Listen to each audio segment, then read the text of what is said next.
Sorry. No, you're good. Exactly. Okay, here he is. It's me.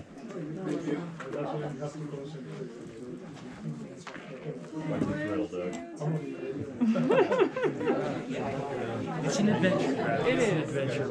Folks, can you move down this way, please?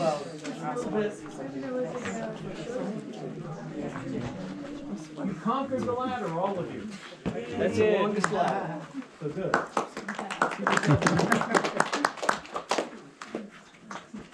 Let's take a look. I have a question for you. Let's turn around, look out over the canyon. Please remember not to lean on the walls or sit on the walls and touch them.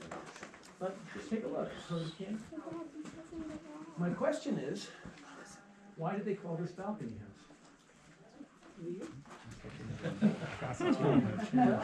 Okay, you said the view. Anybody else have any other ideas? An overhanging balcony. Yeah, and that's what I thought when I first came up here. I said, oh, it's obvious. It's a balcony. It looks out over. But the real reason it's called, yes, you got it. The balconies are here. The balconies are over here. You'll see the, these are remnants of the balcony. It's amazing that still exists. There was another balcony up here where I'm pointing. That one has fallen down, but you know there was a balcony there because those, the wood is sticking out there. So let's talk about this balcony here that still exists. What it was made of is the same mortar you see between the bricks. It was, the mortar was stone, maybe a little bit of corn cob in there. And then there was a cross beam to support the balcony. And also, look at this brown stuff that was in there. That is bark. That's juniper bark. And juniper bark, if you peel off long strips of juniper bark, it's really strong. That's probably one of the reasons that still exists. Now, just a couple of notes about the structure here. The walls. Remember I told you about the bricks. The bricks were here when they moved up here. And they formed the bricks with hammers. And between the bricks would be mortar. And then the mortar, like the balcony, is nothing more than mud and a little bit of corn cob, maybe a little bit of ash in there too. But, so that's how they made the walls. The structure over here, these are the rooms they lived in. And what we're looking at as windows, our typical size windows are smaller windows. Those would have been doors. Those were not windows. They would have gone in and out through those doors. So there's 4 rooms. I know that there's a roof on the bottom one because these pieces of wood that stick out that made the balcony, they go all the way back and they act as floor joists. So there would be a floor in there. There would have been ladders here too at the time. We have one ladder here, but that's just a recreation so you can get up there what the ladders probably look like at the time. So there would have been ladders, so they would have come out from the balcony and there would have been a ladder that helped them down, but look over here where I'm pointing. How would you like to sit on that balcony? They did, they built that balcony, and there's a cliff down below there. So they had, that's why it's called balcony house. I don't get it. What's the point of the balcony then? Well, they would sit out there, they would come out the top, and they would use it like your porch. They go room to room on the outside instead And of the on the room inside. you could get from room to room on the outside. Put a That's ladder true. up there. Don't worry Yeah, about it. and there would have been a ladder up there to come down onto on the outside. So you have 4 rooms here, 4 windows. Now you see there are 4 doors. You'll see little holes inside on the bottom. Those were the windows, the little ones down here I'm pointing up there, about this big. Those would have let air in. But remember, you're living here in the wintertime too, and they didn't have storm doors and storm windows. So they would have just had minimal openings. So those were open. They would have had fires here. Here's an example of an old fire, the carbon there. You can see there used to be a room there, and there was a fire in that room where they cooked. And they renovated. It was gone long ago. Now you notice that the walls over here to my right are falling down. Because remember when they left here around 1300. And for hundreds and hundreds of years, this was vacant. So the walls fell down. The ladders that I talked about that were all over the place rotted away. When it was rediscovered in 1888, by settlers, Western settlers. You know, they say, we discovered it. We discovered Mesa Verde. Well, the Ute were living here. All the natives knew this was still here. They just didn't use it. But anyway, 2 Western ranchers, settlers, rediscovered it. And by that time, 1888, word could spread fast. You had teletype, you had newspapers, and the word got back east that there were these amazing ancient cliff dwellings that the natives used. Archaeologists started coming out and studying. But there was a price to be paid for that. It wasn't regulated at all. So people came up here from trips from Incas. It took a day to get up here, and they'd have Mesa Verde tours. Not like the ones you have. It took a couple of days. It took a day to get up here. They stayed, but they stuck things in their pockets. They took artifacts away. There was nothing that prevented them from doing that. Archaeologists, the same thing. They could take anything they wanted away. So in 1906, we became a national park. Teddy Roosevelt made us a national park, and that was 10 years before the establishment of the National Park Service.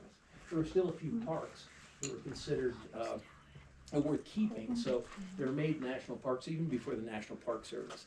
But there was one great distinction to this park that was very distinct from Yellowstone, Sequoia, and some other parks that had been made parks at the time. They have natural beauty. They have streams. They have mountains. And they have their own indigenous peoples past. But we were a cultural park. We were the first cultural national park, not only because of the beauty of our mesas, that's natural, but because we're trying to preserve the cultural dwellings of the Pueblo people and educate ourselves about people who used to live here that have different cultures than our own. So in 1906 we were preserved, and that stopped people from coming in and just taking things because we had rangers here to prevent that. And that's where we are today. So folks, we're going to go over to the next over there. No, the restoration, the question is, the window's been restored. Very little restoration has been done here. This is the way it was found in the late 1800s, around 1890, when the archaeologists came in and dug it out. What's been restored or helped is the top of the walls over here. There could be new mortar placed on them just so they didn't crumble. But about 85 to 90% of this is original. It's not like Disneyland where we rebuilt it. Yeah. So there's numbers on these rooms. What are the archaeologists, the old archaeologists from late 1800s and early 1900s wrote the numbers here. We wouldn't do that today, but they had books and they had cross-reference in the books. Okay. So yeah, we could do that. Okay, folks, we are going into the next one. So watch me go up here. I'm going to go up the ladder. Remember, I told you there's one area that you can really touch, and that's right here. See how black it is, though, from everybody touching it? That's why we asked. But you can steady yourself here. You have to. And put your leg up and come up the steps. And you're going to come into a corridor here. And everybody can start coming up now. This corridor is very short. You can stand up in it. You're going to bend over a little bit. We're going to be over in the Kiva area. Okay, so everybody's follow me. I'll meet you over on the other side. Go ahead. Thank you.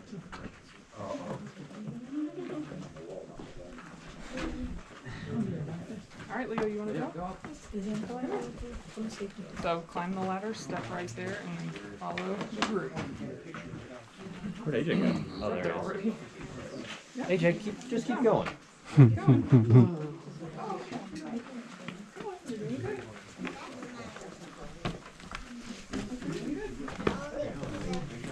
That's cool. Yeah, so do we go to the right? Yeah. Oh, look at that. Cool. Oh my goodness. You want me to take the bag back, Ty? Watch your head. I see it. Oh, this is great. Oh, wow, look at that. Not for tall people. Yeah, the Pueblo must have been small. They must have been. Did you have a toy? Wow. They definitely were small.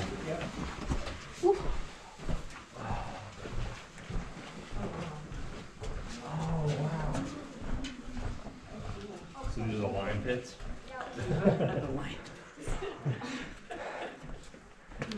I'm sorry. Oh no, it's no problem.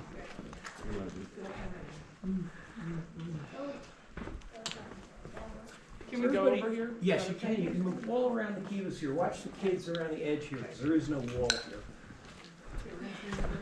Yeah, that's a good spot for us, right here. You're welcome. Honey, careful. Over there too. Just a low spot.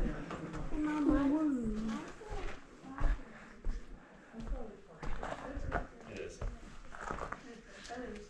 Can we take your bag back up?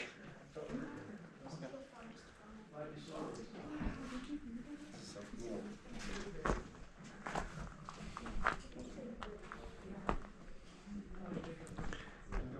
Wait, just a little. Stay there. Stay there. Pretty cool. Just watch your step. You're not. It's not like a into the abyss type thing. Not that you're gonna take a tumble down there.